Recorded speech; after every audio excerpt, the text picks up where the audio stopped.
Hi guys, welcome to my YouTube channel. Today we're going to be making a Saag Aloo. How we make it in the restaurant on service. So you've got pre-cooked potatoes, pre-cooked spinach, onions and that already cut up. So yeah, thanks for subscribing. Please comment, please like, ask me any question. I've been helping a lot of people and I hope I've improved their cooking. So let's get cooking.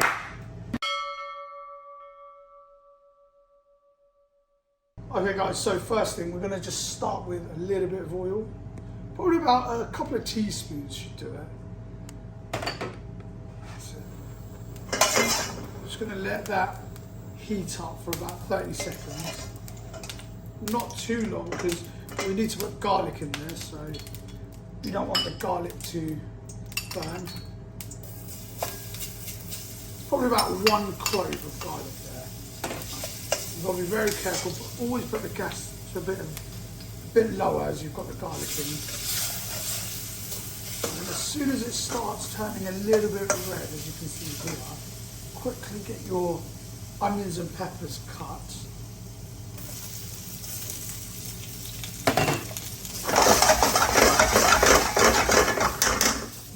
And then we're adding just a sprinkle of salt.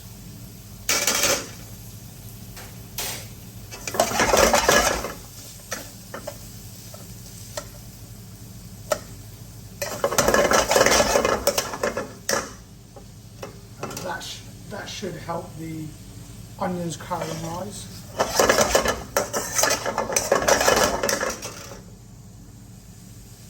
Got to make sure that you don't have too much salt because the pre-cooked potatoes have got salt, the pre-cooked saag's got salt. So you'll rather add less and then taste it and maybe add more if you need to.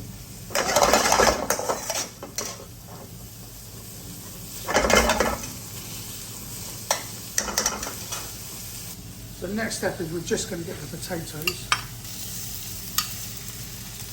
So this is already pre-cooked potatoes. If you don't know how to pre-cook the potatoes, have a look at my YouTube, there's pre-cooked potatoes there.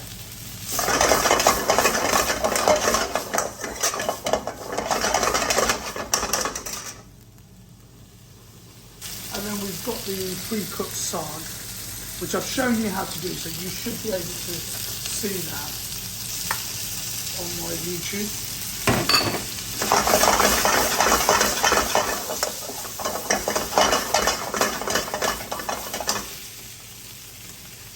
So once that's heated up, we're just going to add a little bit of our desi style spice, which is mixed powder.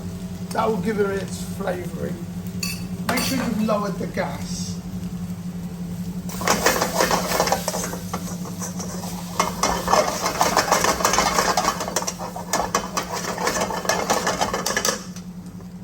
If it's a little bit dry, you can add a touch of oil, and we will be adding some ghee anyway, so you can put that in now. That will give it the nice buttery aftertaste to the Saag Aloo. That was about a couple of teaspoons.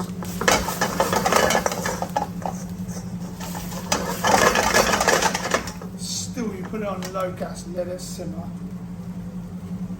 And then you've got a couple of tomatoes, just for the colour, to give it a nice colour. Can you see it's got green, yellow, red.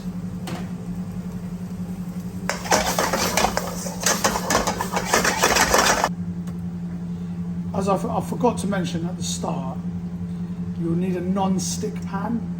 It's not going to work with an aluminium pan. There you have it. Lovely Saag Aloo.